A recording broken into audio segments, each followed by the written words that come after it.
Sidaabbanne gabrummaa dhaabana alaabaa Oromoo ibsituu dukkana.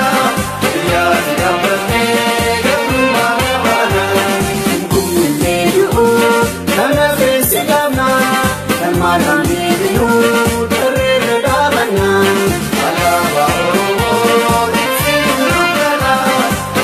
Sidaabbanne gabrummaa dhaabana si facaasaa dafee fobeessa Oromiyaa irratti gadeen si dhaabsisa alaabaa Oromoo ibsituu dukkana.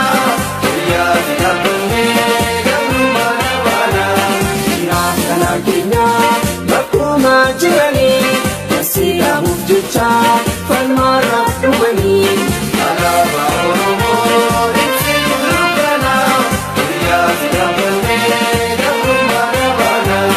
Sidaabbanne bulaa guyyaa tokko filee guyyaan sun ni dhufa hangam yoo turellee alaabaa Oromoo ibsituu dukkana. Sidaabbanne gabrummaa dhaabana asxaa sirna raayyaa abdii walabummaa dhiigaan garsi dhaabna yaafajii tokkummaa alaabaa Oromoo ibsituu dukkana.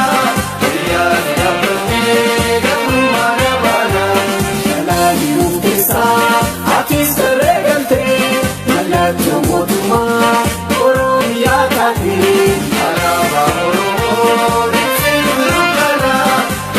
Sidaabbanne gabrummaa dhaabana inni obsi kaasaa iftee mul'atta alaabaa dhugaatii mootee ni dhaabatta alaabaa Oromoo ibsituu dukkana.